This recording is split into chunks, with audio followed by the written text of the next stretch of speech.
Hi, my name is Brian, and welcome to Brian Destroys Everything. This is Volume 2. If you like the video and want to see more, like and subscribe to the video. If you'd like to support me through Patreon, the link to my Patreon page is in the description of the video. Today, I'm going to talk about change. Now, it's going to touch on racism. It's going to touch on a few other subjects because they're all part of what I will be discussing. But change is the overarching theme of today's video. Now, in light of the protests over George Floyd's killing and Rayshard Brooks' killing, I want to say that I am 100% against racism. I believe that if you are a racist or promote racism through the things you do, society should treat you like you're a known child molester or a known rapist. That's simple.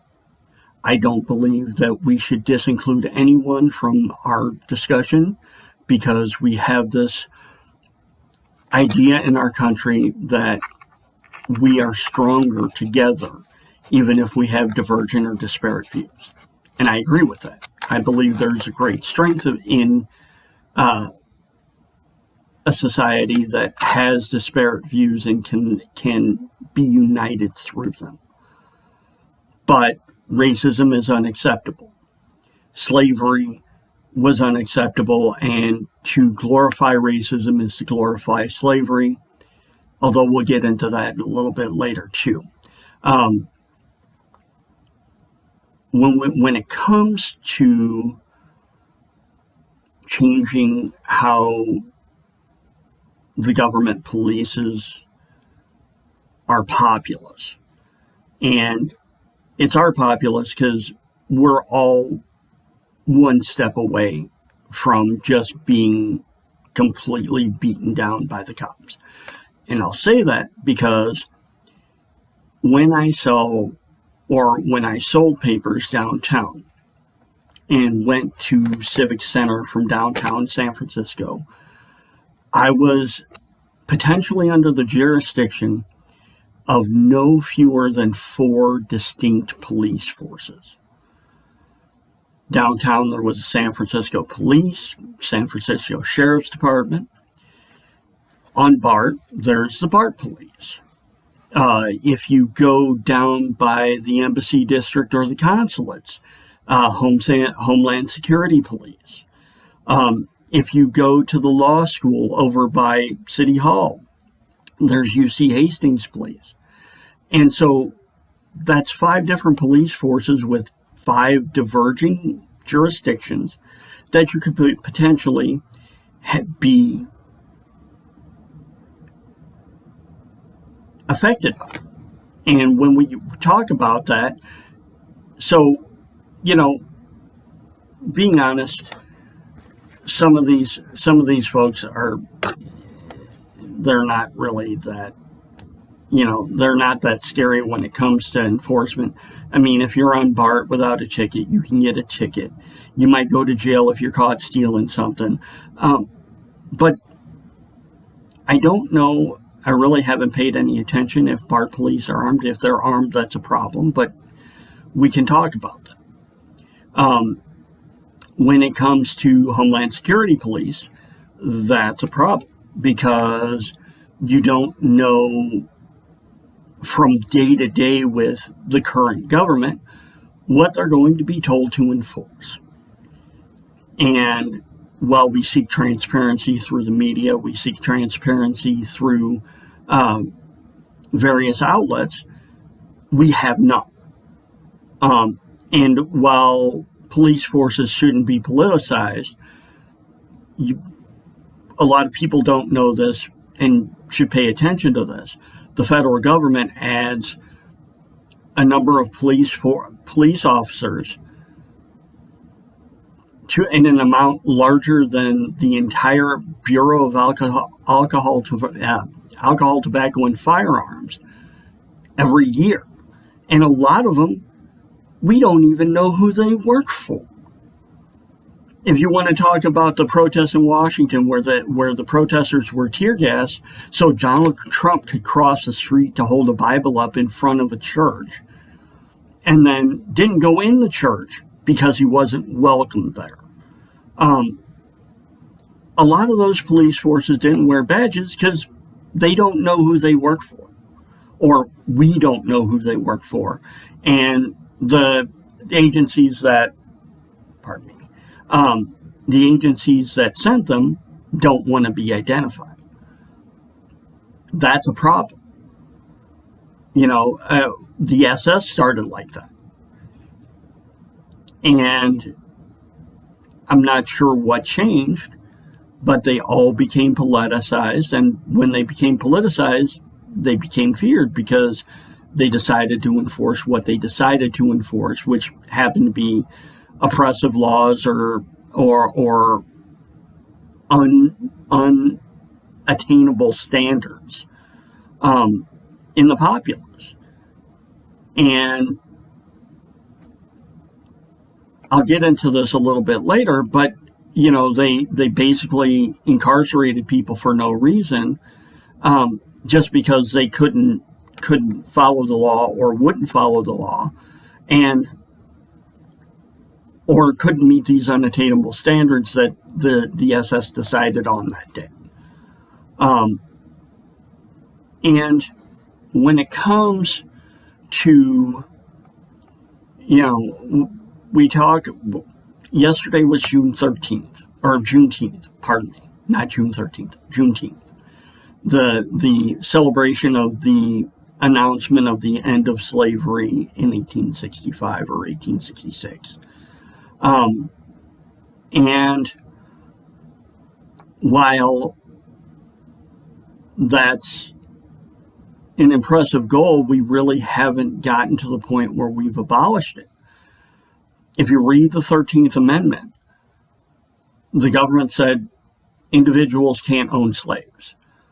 But if you're convicted of a crime, you are considered a slave of the institution that incarcerated you. Now, it's pretty clear in the 13th Amendment that is the case. I have not researched it, but I'm pretty sure that loophole wasn't closed either. I believe it's the reason why we have an immense amount of prisons in our country. Cheap labor, they can force you to do what they want, and you have no choice when you're incarcerated. And they've kind of extended it with the parole and probation laws that they've passed in various states and counties. Your rights are just completely gone when you are jailed or in prison. Cities, states, and the federal government pay prisoners to do work they would pay other people $10 or $15 an hour to do.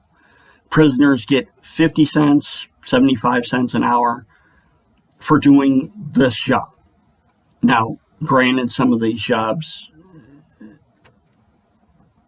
are stuff people wouldn't work at $15 an hour for, but that doesn't change the fact that prisoners are basically slaves of the government when they're in prison.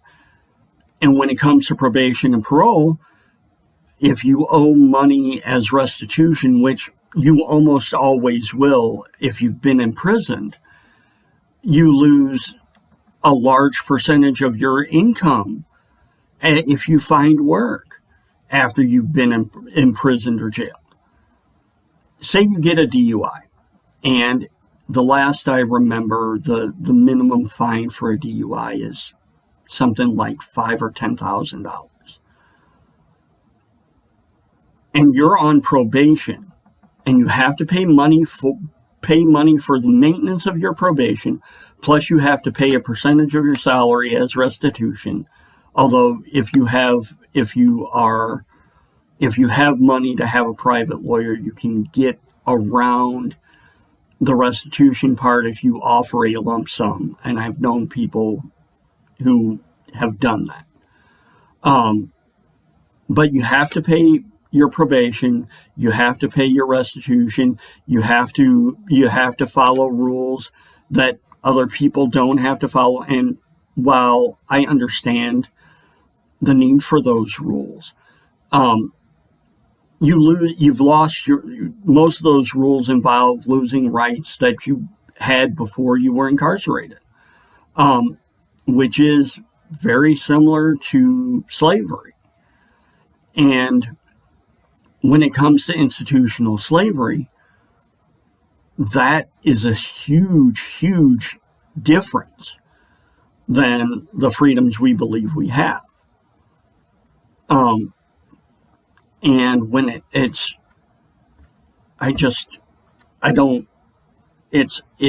ridiculous that we're even having this conversation this year, 2020, 145 years after the slaves were freed. Or I'm sorry, 155 years after the slaves were freed.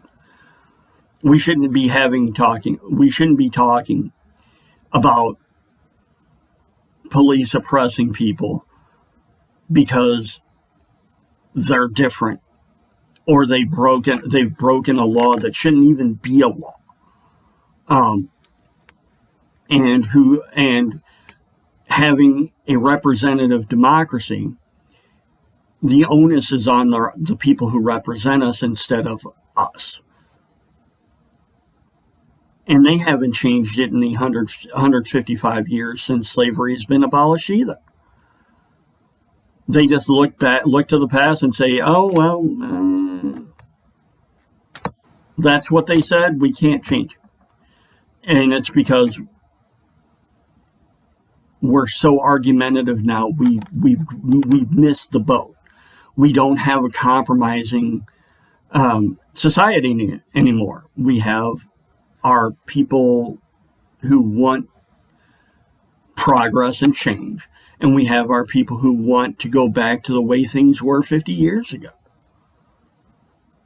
And when it comes to that, it's a failure because we aren't willing to change who we are in order to progress to where we're not at this point. And